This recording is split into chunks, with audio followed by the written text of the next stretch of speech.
Madam మరి ఇప్పుడు నాకు ఆధారం ఏముంది మేడం? ఇప్పుడు నేను నా కొడుకు నేను ఎట్లా బతకాలి? మీ కేసు చాలా దయనీయమైన case.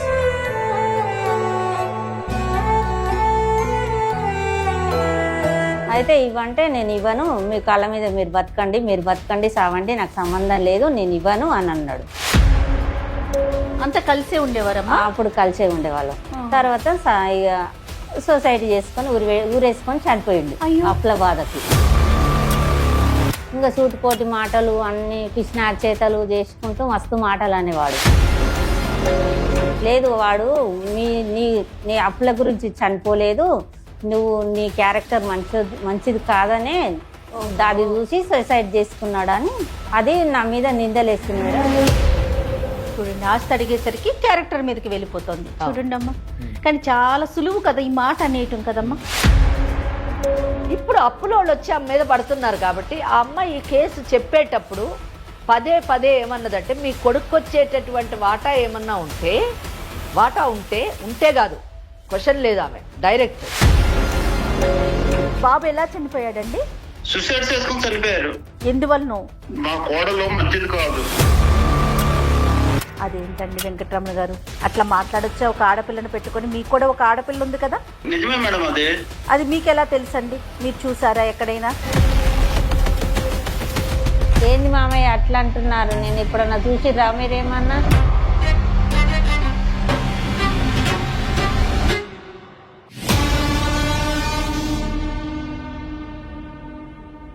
TailorTricks, smart designing solution for the future of tailoring. Tailor tricks సమర్పించు లీగల్ అడ్వైస్ కార్యక్రమానికి స్వాగతం. నాతో పాటు అడ్వకేట్ వెంకటేశ్వరి గారు ఉన్నారు. అమ్మ నమస్తే.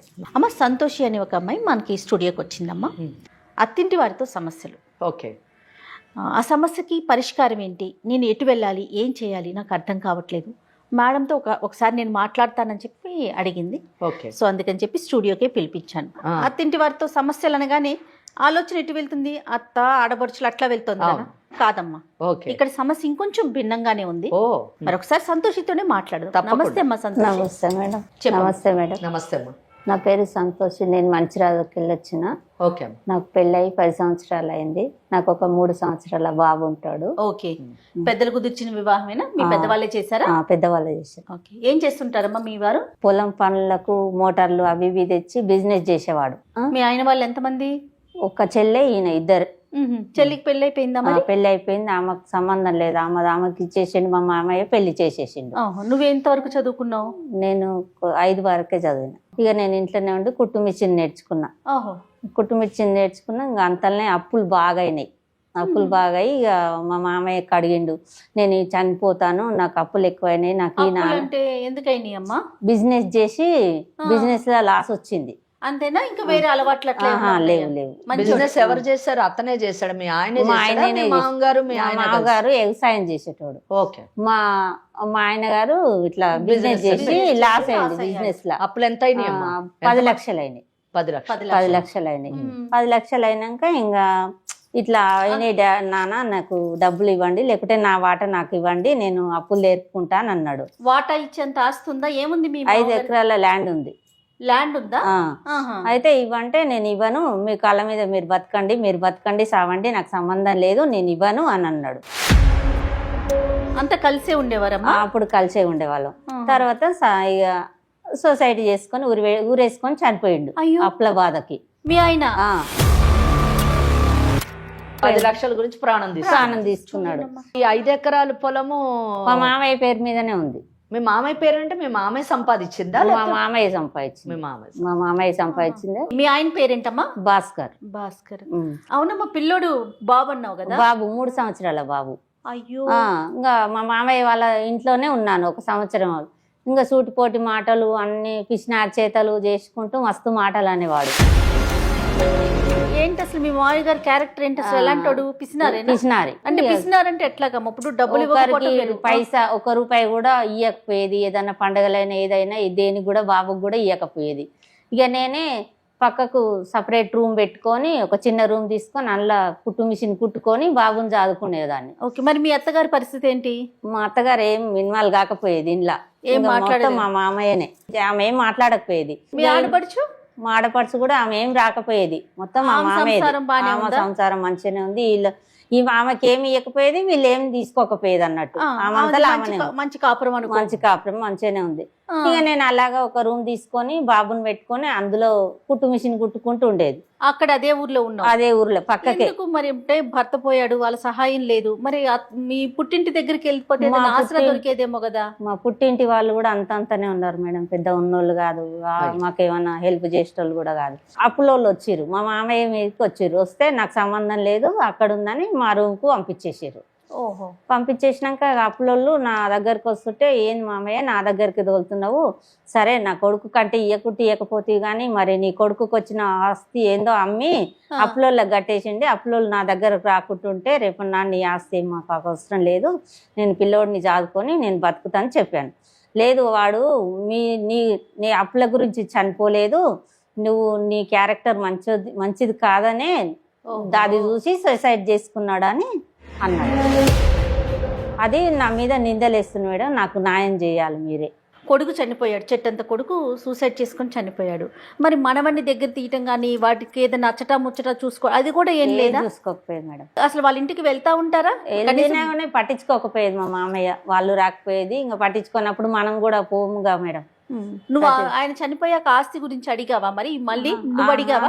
ఆస్తి గురించి ఇంట్లోనే ఉంటే ఇక లొల్లి పెట్టుకొని పిచ్చినారు చేతలు చేస్తే బయటకు వెళ్ళేసిస్తున్నాం. కాదమ్మా, అప్పుడు నీ భర్త బతికున్నప్పుడు తను అడిగాడు అప్పులు తీర్చమని. అతను చనిపోయిన తర్వాత నువ్వేమన్నా మళ్ళీ అడిగిన అడిగావా? అప్పులలో ఎందుకంటే మేడం వింటేనే కదా అన్ని పాయింట్లు అదే మేడం చక్కగా చెప్పగలుగుతారు నీకు. సరే ఇప్పుడు ఆయన చనిపోయినాక ఆస్తి అంటే అప్పులలో వచ్చి నా మీద పడుతురు కదా, కనీసం అప్పు తీర్పడానికైనా కూడా మరి నాకు ఆస్తి అంటే ఇవ్వకపోతుంది, ఆ అప్పుల కన్నా నువ్వు కట్టుకో అన్న, ఆయన పాలకు నీ కొడుకే కదా, నీ కొడుకు పుట్టిన వారసుడే కదా, తనకు వచ్చిన వాట అమ్మేసి కట్టేసే, అప్పులోళ్ళు నా దగ్గరకు రాకుండా చేయనంటే నాకు సంబంధం లేదు, అసలు నా కొడుకు చచ్చిపోవడం కారణం నీ క్యారెక్టర్ మంచిది కాదు అందుకే చనిపోయింది అని. ఇప్పుడు మీరు ఇందాక మీరు న్యాయం చెయ్యాలి అని వచ్చాను ఇక్కడికి అన్నారు, ఏం న్యాయం కోరుకుంటున్నారు మీరు? ఈ అప్పులోళ్ళు నా మీదకి రావద్దు, నన్ను నా కొడుకుని టార్చర్ పెడుతున్నారు, నేను ఏదో కష్టం చేసుకొని బతుకుతుంటే నన్ను ఈ అప్పులోళ్ళు భరిస్తలేరు, ఆయన నిందలేస్తున్నాడు మా మామయ్య నా మీద.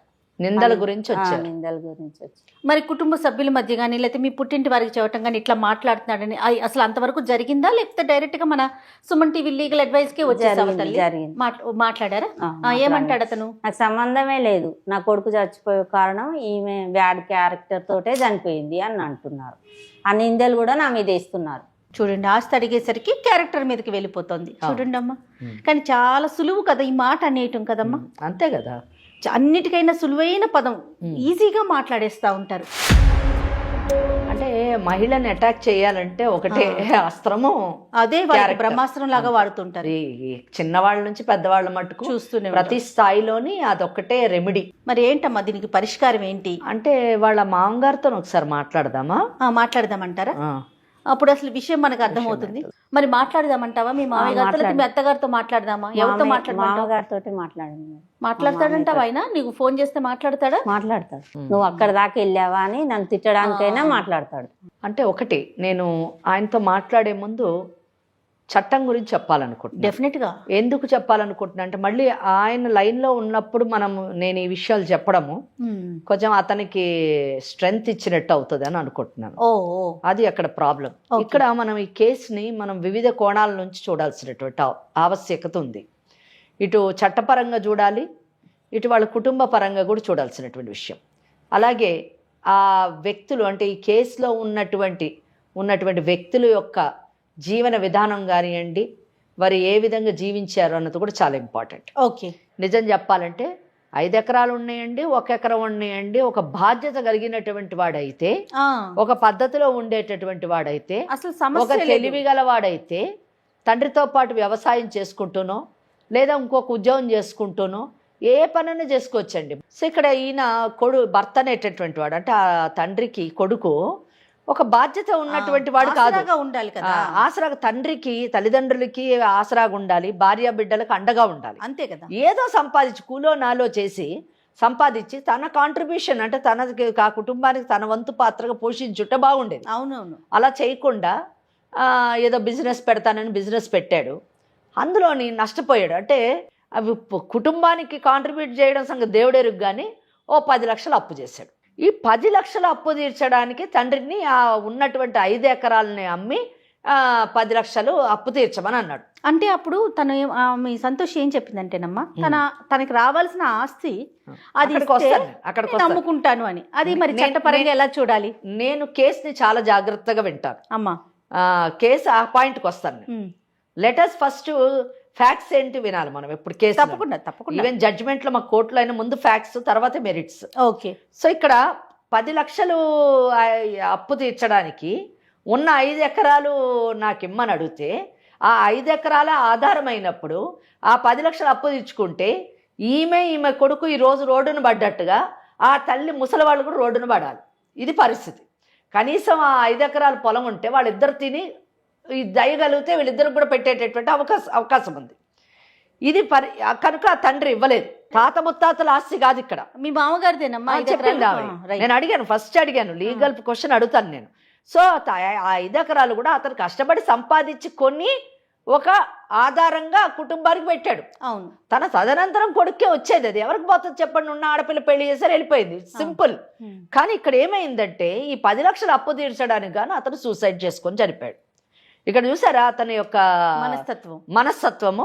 ఒకటి ఈ కష్టపడేటటువంటి మనస్తత్వం కాదు, 2 బాధ్యత కలిగినటువంటి వాడు కాదు, 3 సులువుగా డబ్బు సంపాదించాలనే ఆలోచన కలిగిన వాడు, 4 పిరికివాడు.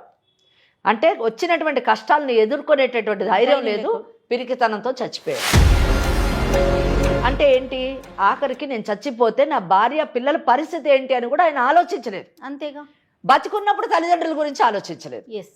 సో ఇటువంటి పరిస్థితుల్లో ఈ అమ్మాయి మాట్లాడినప్పుడు, సంతోషి మాట్లాడినప్పుడు, అంటే భార్య బిడ్డలను ఇద్దరిని అనాథలుగా చేశాడు. 1 సంవత్సరం వాళ్ళ ఇంట్లో ఉన్నారు. ఆ తర్వాత ఏదో ఆ అమ్మాయి చదువు ఎంత చదువుకున్నా చదువుకోకపోయినా ఆర్థికంగా ఒక మహిళ నిలదొక్కుకోవాలంటే ఏదో పని చేసుకొని బతకొచ్చు. ఆమె ఏదో కుట్టు మిషన్ నేర్చుకుంది కాబట్టి కుట్టు మిషన్ కుట్టుకొని బ్రతుకుతూ ఉంది. ఇప్పుడు అప్పులో వాళ్ళు వచ్చి ఆమె మీద పడుతున్నారు కాబట్టి ఆ అమ్మాయి ఈ కేసు చెప్పేటప్పుడు పదే ఏమన్నదంటే, మీ కొడుకు వచ్చేటటువంటి వాటా ఏమన్నా ఉంటే కాదు, క్వశ్చన్ లేదు, ఆమె డైరెక్ట్ వాటా ఉంటే అది అమ్మి అప్పులు తీర్చండి అన్నది. ఇక్కడ నేను చట్టం గురించి చెప్తున్నాను. ఇక్కడ కొడుక్కి వాటా వచ్చే అవకాశం లేదు ఈ కేసులో. లేదు. నేను ఇటువంటి కేసుల్లోని తరచూ చెప్తున్నప్పుడు నేను కామెంట్స్ చూస్తున్నాను. మేడం మీరేంటి అంత కఠినంగా న్యాయం చేయట్లేరు, మీకు ముందు ఒక ఆడకూతురు దయనీయంగా కూర్చుంది, మీరు అంత కఠినంగా ప్రవర్తిస్తున్నారు ఏంటి అని. ఎవరు ఇక్కడ వ్యక్తిగతంగా ఎవరి జోబుల్లోంచి ఏది తీసి ఇచ్చేది లేదండి. కేవలం చట్టం ఏం చెప్తుంది అన్నది మాత్రమే మనం చెప్తాము. ఇక్కడ చట్టం ముందు మహిళ పురుషుడా, ఉన్న వాళ్ళ లేని వాళ్ళ ఏమి డిస్క్రిమినేషన్ లేదు, అంత సమానం. సో ఇక్కడ ఏంటంటే ఈ కేసులోని దురదృష్టం, ఆ అమ్మాయి దురదృష్టం ఏంటంటే ఆ కొడుకు భర్తకి వాటా వచ్చే అవకాశం లేదు ఖచ్చితంగా. ఎందుకు లేదు అంటే మీకు ఆ హక్కు లేదు, ఆ మాట అడగడానికి హక్కు లేదు, ఆ మాట ఉపయోగించడానికి కూడా హక్కు లేదు. అయ్యో. ఎందుకంటే ఈ 5 ఎకరాల పొలం కూడా అతను తండ్రి అంటే మీ మామగారు స్వార్జితం. ఒక్కసారి సెల్ఫ్ ఎక్వైర్డ్ ప్రాపర్టీ ఎవరైనా స్వార్జితం ఉంటే అది మీరు కానీ నేను కానీ ఆ ఆస్తిని దానం చేసుకోవచ్చు, ధర్మం చేసుకోవచ్చు, కొడుకుకి ఇచ్చుకోవచ్చు, లేకపోతే రోడ్డు మీద పడేయచ్చు. అది మన ఇష్టం. అందుకే మీరు అప్పుడప్పుడు చూడండి, చాలా పెద్ద వాళ్ళు, అవును, 1000 కోట్లు సంపాదించినటువంటి వాళ్ళు వాళ్ళ పిల్లలకి ఇవ్వని సందర్భాలు కూడా ఉంటాయి. ఏ ట్రస్ట్కో రాస్తూ ఉంటారు. ఎందుకంటే సెల్ఫ్ ఎక్వైర్డ్ ప్రాపర్టీ ఎవరైతే సంపాదిస్తారో వాళ్ళు ఏమైనా చేసుకునేటటువంటి అవకాశం ఉంది. ఆ తదనంతరం కూడా ఇంటెస్టేట్ అంటారు, అంటే ఏ డాక్యుమెంట్ రాయకుండా వాళ్ళు మరణిస్తే అప్పుడు అది పిల్లలకి చెందేటటువంటి అవకాశం ఉంది. అంటే ఒకవేళ ఇంటెస్టేట్ ఉండి సపోజ్ నా ఆస్తి నేను సంపాదించినట్టు స్వార్జితం, రేపు నా తదనంతరము జయ గారు ఎంజాయ్ చెయ్యాలి, జయ గారికి చెందాలి, నేను ఒక డాక్యుమెంట్ రాస్తే మా అమ్మాయికి రాదండి, జయ గారికే వస్తుంది. నాకు రాసేటటువంటి అధికారం ఉంది, ఎందుకంటే నా స్వార్జితం. నేను రాసినటువంటి డాక్యుమెంట్ ద్వారా మీరు అనుభవించేటటువంటి అధికారం మీకుంది.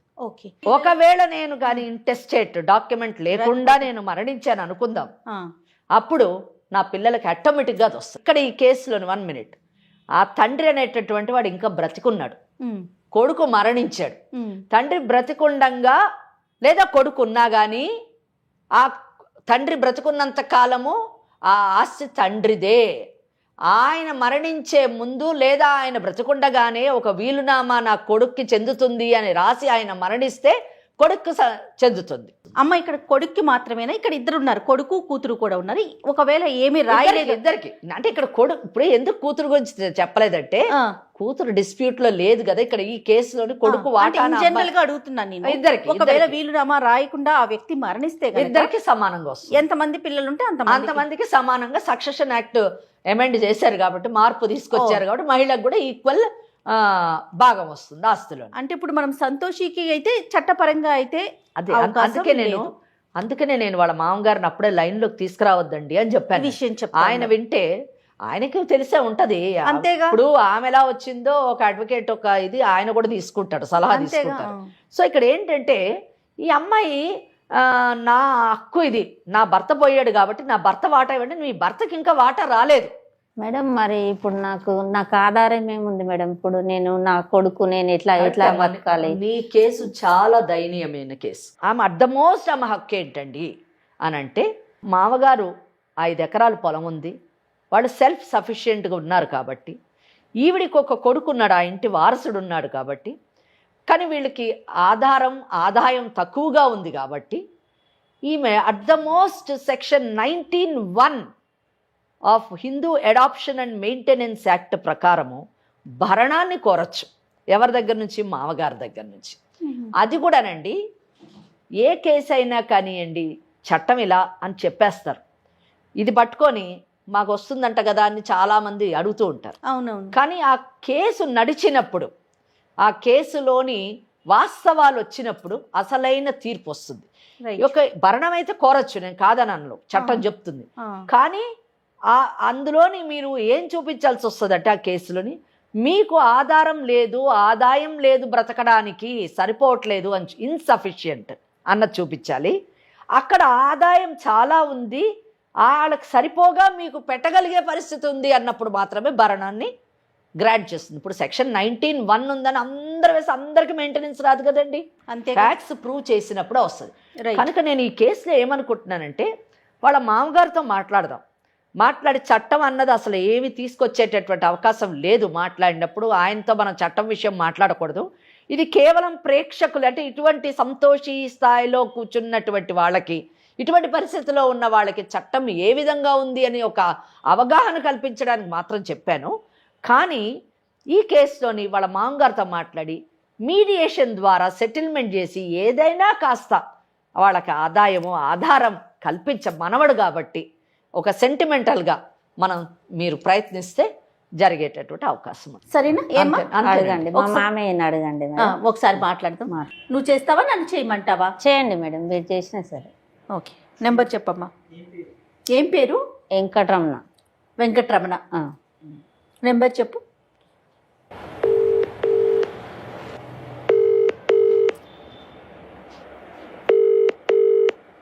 హలో, నమస్తే అండి, నా పేరు జయ అండి. వెంకటరమణ గారా మాట్లాడేది? అవునమ్మా. నమస్తే అండి. నమస్తే, నా పేరు జయ అండి. నేను సుమన్ టీవీ లీగల్ అడ్వైజ్ అనే ప్రోగ్రామ్ నుంచి కాల్ చేస్తున్నాను మీకు. ఎందుకమ్మా? ఏం లేదండి, ఇది లీగల్ అడ్వైజ్ అనేది ఒక చట్టపరంగా ఏదైనా సమస్యలు ఉన్నప్పుడు దానికి సంబంధించి సలహాలు సూచనలు ఇచ్చే కార్యక్రమం అన్నమాట. సీనియర్ న్యాయవాది వెంకటేశ్వరి గారు కూడా ఉన్నారు. మీతో ఒక చిన్న విషయం మాట్లాడదామని కాల్ చేశానండి. మీ పర్మిషన్ లేకుండా. నాకేం సమస్య లేదమ్మా. మీకు సమస్య లేదు, కానీ మీ కుటుంబంలో ఒక చిన్న సమస్య ఉందండి. మీ కోడలు సంతోషి మా దాకా వచ్చిందండి న్యాయం జరిపించమని. దేనికమ్మా? మీ ఇంట్లో ఒక చిన్న సమస్య ఉంది. మీ అబ్బాయి చనిపోయారు. సో అమ్మాయి చిన్న పిల్లోడిని పెట్టుకొని అంటే దిక్కుతోచని స్థితిలో ఏదో కాలం వెళ్ళగక్కుతూ ఉంది. ఆ విషయం మీద మీతో మాట్లాడదామని ఒక్కసారి కాల్ చేశామండి. చెప్పండమ్మా. మీ బాబు చనిపోయాడు. నిజంగా చాలా బాధించదగ్గ వార్త అది. మాకు కూడా చాలా సానుభూతి వ్యక్తం చేస్తూ ఉన్నామండి. ఒక 3 ఏళ్ల మనవడు ఉన్నాడు. ఈ రోజుల్లో బతకటం ఎంత కష్టమో మీలాంటి పెద్దవాళ్ళకి నేను ప్రత్యేకించి చెప్పక్కర్లేదు. ఇలాంటి పరిస్థితిలో ఆ అమ్మాయిని మరి కొంచెం ఆసరాగా ఉండాల్సిన వాళ్ళు, తల్లిదండ్రుల బాధ్యత తీసుకోవాల్సిన వారు మీరే. ఆ అమ్మాయి అలా అనాథలాగా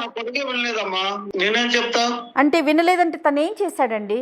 ఏం జరిగింది అసలు మేము తెలుసుకోవచ్చా? తను చెప్పిందండి, తను చెప్పింది. అంటే మీ వైపు నుంచి కూడా ఒక్కసారి విందామని. బాబు ఎలా చనిపోయాడండి? సూసైడ్ చేసుకుని చనిపోయారు. ఎందువలనో? మా కోడలు మంచిది కాదు. అదేంటండి వెంకటరమణ గారు, అట్లా మాట్లాడొచ్చా? ఒక ఆడపిల్లని పెట్టుకొని, మీకు కూడా ఒక ఆడపిల్ల ఉంది కదా? నిజమే మేడం. అది మీకు ఎలా తెలుసండి? మీరు చూసారా ఎక్కడైనా? నా కొడుకు చనిపోయింది అందుకే. మరి ఆ అమ్మాయి అప్పుల బాధ తట్టుకోలేక, అప్పులు తీర్చుకోలేక చనిపోయాడని చెప్తా ఉంది కదా? రెండు ఉన్నాయి మేడం. రెండు ఉన్నాయి అని అన్నప్పుడు ఈ విషయాన్ని మీరు అంత బలంగా ఎలా చెప్తారండి? కాదండి వెంకటరమణ గారు, ఇది ఎంతవరకు కరెక్ట్ అండి? ఒక ఆడపిల్లని ఇట్లా మాట్లాడొచ్చా చెప్పండి మీరు? మీ మనవడు ఉన్నాడు కదా, రేపటి రోజున మంచి అయినా చెడైనా చూసుకోవాల్సింది వాళ్ళే కదండి. మీ అమ్మాయికి పెళ్లి చేసి పంపించారు, తను కాదు కదా బాధ్యత తీసుకునేది. అవును మేడం. మరి ఇప్పుడు తన్ని ఆదుకోవాల్సిన బాధ్యత కూడా మీ మీద ఉంది కదండి.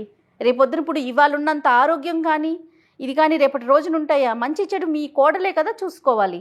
చూడండి ఆ అప్పుల సంగతి ఏంటి, దాన్ని ఎలా పరిష్కరిద్దాము? ఎందుకంటే అడ్వకేట్ మేడం ఉన్నారు, వెంకటేశ్వరి గారు, దీన్ని సామరస్యంగా పరిష్కరించుకోవాలి కానీ 4 గోడల మధ్య కూర్చొని నలుగురిలోకి వెళ్ళే విషయం కాదు కదండి ఇది. వెంకటరమణ గారు, మీరు తల్లిదండ్రుల బాధ్యత తీసుకోవాలి. ఆ పిల్లకి ఇప్పుడు ఎంతో అండగా ఉండాలి. అలాంటిది మీరు అట్లా మాట్లాడటం కొంచెం బాధ అనిపిస్తోందండి మాకైతే. బాధ నాకు ఉంది. అట్లనే మీకు ఎంత బాధో, ఆ పిల్ల చిన్న పిల్ల, తన జీవితం మొత్తం ఒంటరిగా ఉండాల్సిందే కదా. చెప్పండి, ఇంతకు మించి మేమేం చెప్పగలుగుతాము? ఇంట్లో గొడవ పడి ఆమె బయటికి వెళ్ళి ఎవరెవరో ఇంటికి వస్తున్నారు పోతున్నారు, అప్పులలో వాళ్ళు వీళ్ళు అందరూ అడుగుతున్నారు. అదేలే మా బాధ ఎవరు చెప్పుకోవడం మేడం? అదేలే మీ సమస్య అర్థమవుతోంది. ఇప్పుడు అప్పులు చేశాడు, దాంట్లో పాపం ఆ అమ్మాయి బాధ్యత ఏముంది చెప్పండి? మేడం మాకు కూడా చాలా బాధ ఉంది మేడం. ఒక్క కొడుకు మేడం, మా బాధ ఎవరు చెప్పుకోవడం మేడం? కన్న కడుపు ఆ బాధని ఎవ్వరూ తీర్చలేమండి. అట్లాగే నేనేమంటున్నానంటే, మీకు ఎంత బాధ ఉందో ఆ అమ్మాయి కూడా అంతే కదా. వేరే ఇంటి నుంచి వచ్చిన ఒక ఆడపిల్ల, చదువు లేదు, సరైన ఉద్యోగం లేదు, పిల్లోడున్నాడు, వాడిని పోషించుకోవాలి. ఇంకా చూడండి, పుట్టింటికి వెళ్ళిపోకుండా మీకు దగ్గరలోనే అదే ఊర్లో ఉంటూ ఏదో ఒకటి తనకు తోచిన పని చేసుకుంటూ బతుకుతా ఉంది కదండి వెంకటరమణ గారు. అడ్వకేట్ లాయర్ గారు ఉన్నారు, మీకంటే ఎట్లా చెప్తే అర్థం అవుతుందో నాకు అర్థం కాక. లాయర్ గారు ఉన్నారు, ఒకసారి మాట్లాడండి. వెంకటరమణ గారు చెప్పండి మేడం. నమస్తే అండి. నమస్తే మేడం. చాలా అంటే మీతో మాట్లాడాలంటేనే నాకు చాలా బాధగా ఉంది. ఎందుకంటే చెట్టంత కొడుకు అండగా ఉండాల్సినటువంటి వాడు పోవడం చాలా దురదృష్టకరం నిజం చెప్పాలంటే. మీరు మీ బాధను ఎవరు తీర్చలేనటువంటిది నిజానికి. అయితే ఒకటండి, కొడుకు పోయాడు, ఆ కొడుకుని మీరు మీ మనవళ్ళలో చూసుకోవాలండి. అది నేను అనుకుంటున్నాను. ఎందుకంటే మీకు ఇక మిగిలింది ఎవరండి? మీ వంశోద్ధారకుడు మీ మనవడు మాత్రమే. అవును, మీ మనవడు. ఇంకోటి, మీ అవసాన దశలోని ఎవరైనా మీకు అండగా నిలబడాలంటే అది కేవలం మనవడు మాత్రమేనండి. అయితే నేను ఇక్కడ ఒక్క విషయం, మీ బాధ అన్ని వైపులా నేను అర్థం చేసుకున్నానండి. నిజంగా చాలా మీరు ఏమి చేయలేనటువంటి పరిస్థితి. మిమ్మల్ని తప్పు పట్టడానికి మా దగ్గర ఒక్క పాయింట్ కూడా లేదండి. ఎందుకంటే కొడుకు తన కాళ్ళ మీద తను నిలబడాలి, తను ఎదగాలి. మీరెలా కష్టపడి కుటుంబాన్ని పోషిస్తూ ఇంత ఆస్తిని సమకూర్చుకున్నారో అలాగే మీ కొడుకు కూడా ఎదగాలని మీరు కోరుకున్నారు. ఒక తండ్రిగా మీరు అలా కోరుకోవడంలో తప్పులేదండి, తప్పులేదు. కానీ దురదృష్టం ఏంటంటే మీ కొడుకు మీ ఆశయాలకు తగ్గట్టుగా కాకుండా, మరి లేదా తను డబ్బు సంపాదించి మిమ్మల్ని సంతోషపెట్టాలనుకున్నాడో ఏంటో నాకు తెలియదు, కానీ ఆ పిల్లోడు అర్ధాంతరంగా మిమ్మల్ని వదిలేశాడు, భార్య పిల్లల్ని నట్టేట ముంచాడండి. అది చాలా దురదృష్టకరమైనటువంటి విషయం. ఇక్కడ కోడలికి ఒక పక్కన భర్త పోయాడు, మీకా కొడుకు పోయాడు, మనవడికి తండ్రి పోయాడు. ఇంతమందిని ఏకాకులను చేసేసి ఆయన దారి ఆయన చూసుకున్నాడు మీ వాడు. ఆయన వెళ్ళిపోయాడు, పర్వాలేదు, కానీ ఉన్నటువంటి వాళ్ళ జీవితం ఏంటి, వాళ్ళ భవిష్యత్ ఏంటి అని మనం ఆలోచించాలండి. ముఖ్యంగా మీరు ఆ కుటుంబానికి పెద్ద మనసు చేసుకొని, ముఖ్యంగా మీ మనవడు మీ కొడుకులా కాకుండా వాడినైనా ఒక సరైన పద్ధతిలో పెంచి రేపు మీకు సమాజానికి ఉపయోగపడేటట్టుగా తయారు చేయాలండి. ఇది నేను నిజంగా ఒక తల్లిగా, ఒక తల్లి హృదయంతో, ఒక న్యాయవాదిగా కంటే కూడా ఒక తల్లి హృదయంతో మీతోని ఈ మాట్లాడుతున్నానండి. మాటలు మీకేం నేను సలహా ఇవ్వట్లేదు, సూచన చేయట్లేదు. మీ మనవడిని మీరు కాపాడుకోండి అని నేను చెప్పదలుచుకున్నానండి. ఎందుకంటే ఇప్పుడు మీ కోడలు, మీరు ఇందాక ఒక మాట అన్నారు, ఆవిడ క్యారెక్టర్ మంచిది కాదు అని అన్నారు. ఏమండి నిజంగా ఆవిడ క్యారెక్టర్ మంచిది కాకపోయి ఉంటే మీ కొడుకు చనిపోయి 4 సంవత్సరాలు అయింది, ఈ పాటికి ఎవరితోనో వెళ్ళిపోయేదండి. ఏంది మామయ్య అట్లా అంటున్నారు? నేను ఎప్పుడన్నా చూసిర్రా మీరేమన్నా? లేదు, నేను మాట్లాడుతున్నాలే అమ్మా, అదే చెప్తున్నాను. ఇప్పుడు 4 సంవత్సరాలు అయింది, ఆ అమ్మాయి అదే ఊరిలోని మీ ఇంటికి దగ్గరగా మీ కళ్ళెదుటే ఆ కొడుకును పెట్టుకొని ఆ అమ్మాయి బ్రతుకుతుంది. అదొక్కటి మనం గమనించాలి. మీరు మీ ఇంట్లో పెట్టుకొని వాళ్ళకు అండగా నిలబడితే 10 మంది ఆమె వైపు వేలెత్తి చూపించేటటువంటి అవకాశం లేదండి. ఈ సమస్యకి నిజం చెప్పాలంటే తప్పకుండా పరిష్కారం ఉందండి, నా దృష్టిలో అయితే ఉంది. మీతో నేనేం చట్టం మాట్లాడినండి, చట్టం పేరు చెప్పి మిమ్మల్ని బెదిరించాలన్న ఉద్దేశం కూడా నాకు లేదండి. నిజం చెప్పాలంటే చట్టపరంగా ఆమె మీ దగ్గర నుంచి భరణం కోరుకోవచ్చు. నేను ఆ సూచన చేయట్లేదండి. ఎందుకంటే ఆ భరణం అనేటటువంటి కేసు వేసి మీకు మీ మనవడికి మధ్యన అగాధం పెంచాలని నేను అనుకోవట్లేదు. మీకు మీ కోడలికి గొడవలు పెట్టాలని కూడా నేను కోరుకోవట్లేదండి. నేను కోరుకునేది ఒకటి ఏంటంటే మీ కుటుంబం అంతా మళ్ళీ కలిసి ఉండాలని కోరుకుంటున్నానండి. ఏంటంటే మీరు మీ కోడల్ని మీ మనవడిని ఇంటికి తెచ్చుకోండి, మీ ఇంట్లో పెట్టుకోండి చక్కగా. వాళ్ళకి మీరిద్దరు ఒక తల్లిదండ్రులుగా నిలబడండి అండగా. మీ మనవడికి కోల్పోయినటువంటి తమ తండ్రిని మీలో చూసుకునేటటువంటి అవకాశం కల్పించండి. తాతయ్య ఉన్నాడు మాకు అండగా అనేటటువంటి భావన వాళ్ళకి కల్పించండి. కోల్పోయిన మీ కొడుకుని మీ బిడ్డలో మీ మనవడిలో చూసుకోండి. మీరు చూసుకొని వాళ్ళకి ఆర్థికంగా మీరు ఇంత ఏముందండి, పట్టెడు భోజనం పెడితే వాళ్ళు బ్రతికేస్తారు. ఇంకా అప్పులు అంటారా, అప్పులు వాళ్ళు ఎంతమంది ఉన్నారో పిలిపించి అంతా 10 లక్షలని ఆ అమ్మాయి చెప్పింది మీ కోళ్ళు. ఆ 10 లక్షలు వడ్డీలు వేసి ఉంటారు. ఇది 1 టైం సెటిల్మెంట్ లాగా కూర్చొని ఆ కొడుకును కోల్పోయాము, మా దగ్గర ఏమీ లేదు నాయన, మా దగ్గర ఉంది ఇంతే అని చెప్పేసి మీ ధర్మాన్ని తీసుకున్నాడు కాబట్టి మీ కొడుకు మీ ధర్మాన్ని నిర్వర్తిస్తూ ఏదో ఇంత ఇచ్చేసి మీరేముందండి కష్టపడితే రేపు మీ మనవడు అందొస్తే ఇటువంటి ఎంతో సంపాదించేటటువంటి అవకాశం ఉంది. మీరు ఆ మనవడిని మంచిగా చదివించి మంచిగా పెంచి మంచిగా మీ చివరి రోజుల్లోనూ ఉపయోగపడే స్థాయిలోనే అబ్బాయిని పెంచండి. ఆ తల్లికి కూడా అండగా నిలబడతాడు రేపు. లేదు ఇంకా కొంచెం పెద్ద మనసు చేసుకుంటే అమ్మాయి చాలా చిన్నది కాబట్టి ఆ అమ్మాయికి వేరే పెళ్లి చేయండి. మీ మనవడిని మీరు పెట్టుకొని చక్కగా ఉండండి. ఈ సూచన కూడా చేయొచ్చండి. ఇప్పుడు ఏమి 2వ పెళ్లి చేసుకోవడం తప్పేం కాదు. భర్త ఉండంగా చేస్తే తప్పు, కానీ భర్తను కోల్పోయింది కాబట్టి ఆ అమ్మాయికి కూడా చాలా పెద్ద భవిష్యత్తు ఉంది. చిన్న వయసు 26-30 ఏళ్ళు ఉండొచ్చు ఆ అమ్మాయికి. అటువంటి పరిస్థితిలోని ఆ అమ్మాయికి కూడా ఇంకా చాలా లైఫ్ ఉంది. ఆ అమ్మాయి కూడా అంటే 10 మంది మీరే అన్నారు అమ్మాయి క్యారెక్టర్ బాగాలేక భర్త సూసైడ్ చేసుకున్నాడు అని. ఇలా మాటలు రాకుండా ఉండాలంటే ఆ అమ్మాయికి వేరే పెళ్లి చేసి మీ మనవడిని మంచిగా తయారు చేయండి, చక్కగా ఉపయోగపడేటట్టు చేయండి. ఆ అప్పుల విషయం ఏదో కూర్చోబెట్టి మాట్లాడండి. లేకపోతే మా దగ్గరికి వాళ్ళందరినీ తీసుకురండి, మేము సెటిల్మెంట్ చేస్తాం. 1 టైం సెటిల్మెంట్ చేసి ఏదో ఒకటి మీ 5 ఎకరాల్లోనే ఏదో కొద్దిగా అమ్ముకొని ఒకరమన్నా అమ్ముకొని ఆ అప్పులు తీర్చేస్తే ఉన్న దాంతో తృప్తిగా ప్రశాంతంగా ఆ మనవాడిని పెంచండి. అంతేగాని ఈ గొడవల మధ్యన ఆ పిల్లవాడు పెరిగితే మానసికంగా పిల్లోడు ఎదగడండి, కుంగిపోతాడు. లేదా ఈ బాధల నుంచి తప్పించుకోవాలంటే ఒక క్రిమినల్గా మారేటటువంటి అవకాశం కూడా ఉందండి. అటువంటి పరిస్థితి మీ మనవడికి తీసుకురావద్దండి. మీ మనవడిని కూడా మీరు కోల్పోవద్దు అని నేను మిమ్మల్ని ప్రాధేయపడుతున్నానండి. దయచేసి నా మాటలు మీరు అర్థం చేసుకొని ఉండొచ్చు. దయచేసి కోర్టులకు వెళ్ళొద్దు, మీరు గొడవలు పెట్టుకోవద్దు, మీ మనవడిని కోల్పోవద్దు. మీ బిడ్డని మీ మనవడిలో చూసుకోండి. సమస్యలను మీరు తలుచుకుంటే పెద్దరికంతో మీరు తెలివైన వాళ్ళండి. ఎంతో కష్టపడి 5 ఎకరాల ఆస్తిని సంపాదించుకున్నారు మీరు. అటువంటి మీరు ఈ సమస్య చాలా చిన్నదండి, మీరు తలుచుకుంటే తప్పకుండా దీన్ని తీర్చేయచ్చు.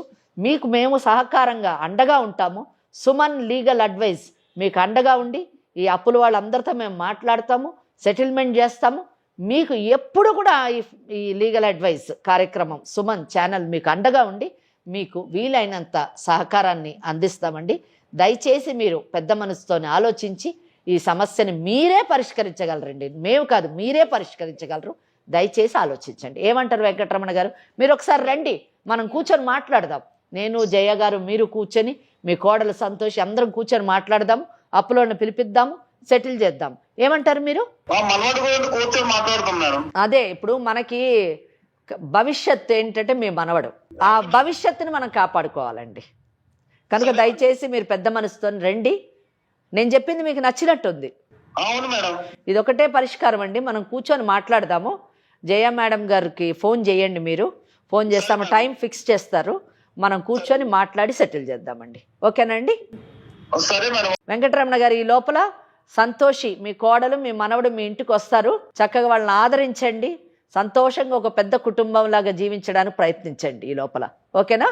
సరే మేడం, తప్పకుండా మేడం. ఓకే అండి. ఓకే. జయ మేడంతో మాట్లాడండి. వెంకటరమణ గారు, చాలా సంతోషం అండి. మీరు వెంటనే అమ్మ చెప్పిన మాటకి యాక్సెప్ట్ చేశారు. మీకు అంటే కరెక్ట్ అనిపించింది. ఒక్కసారి మీరు టైము అంటే ఎప్పుడు అనుకుంటారో నాకు చెప్తే నేను మేడం టైం కూడా తీసుకొని ఫిక్స్ చేస్తాను. సరేనండి?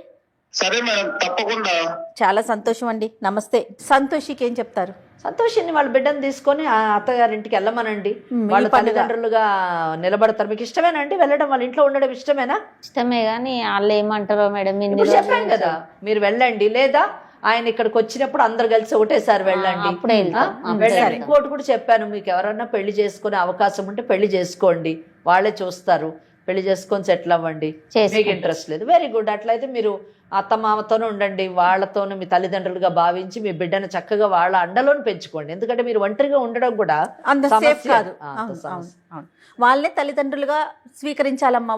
ఒక మాట అన్నా, మంచి అయినా చెడైనా పెద్దవాళ్ళు కాబట్టి ఏదో ఒకటి అంటూ ఉంటారు. కాబట్టి నువ్వు తీసుకొని మీ అమ్మ నాన్నలు ఎలా చూసుకుంటావో అలా అట్లానే చూసుకునే సంవత్సరం కూడా అట్లా మా మామనే ఎట్లా దొరికితే అట్లా మాట్లాడినందుకే లేదు. సంతోషి ఒక్కటి చెప్తున్నాను, మేము మామ గారిది తప్పేం లేదండి. నువ్వు అలా మనసులో అట్లా పెట్టుకోవద్దు. ఎందుకంటే ఇప్పుడు మీ భర్త ఏం ఉద్ధరించాడండి నాకు అర్థం కాదు. ఇప్పుడు ఆయన పోనీ మీ మామగారు డబ్బులు ఇవ్వలేదంటే ఇచ్చి ఉంటే 5 ఎకరాలు కూడా ఉండేది కాదు. అది కాబట్టి కొంచెం ఎదగాలనేది ఆయన ఉద్దేశంతో సంపాదించాలని చెప్పడం తప్పు కాదు కదండి. క్రమశిక్షణతో ఉండాలని చెప్పడం తప్పు కాదు కదా. రేపొద్దున నీ బిడ్డకైనా నువ్వు అదే చెప్తావు కదా. సరే, ఒకసారి మాట్లాడదాం. ఆయన అయితే ఫోన్లో అయితే సరే అన్నారు కాబట్టి ఎంత ఎర్లీగా వీలైతే అంత నేను అతని టైం తీసుకొని ఆయన టైం తప్పకుండా మీరు కూడా కొంచెం టైం ఇవ్వండి అమ్మా ఒకసారి. తప్పకుండా. ఇంకోటి, ఆయన ఫోన్ లో మాట్లాడినప్పుడు అంత అగ్రెసివ్ పర్సన్ లాగా అయితే నాకు అనిపించలేదు. ఇంకోటి పీసనారి అన్నది కూడా కరెక్ట్ గా అదేమో నాకు అనిపించింది. అదే. సో పిలిచిన తర్వాత మాట్లాడదామండి. తప్పకుండా అమ్మా. మరి ముగిద్దామా ఇంత? తప్పకుండా. రైట్. ఓకే అమ్మా సంతోష్, జాగ్రత్త. రైట్ అమ్మా. TailorTricks, smart designing solution for the future of tailoring.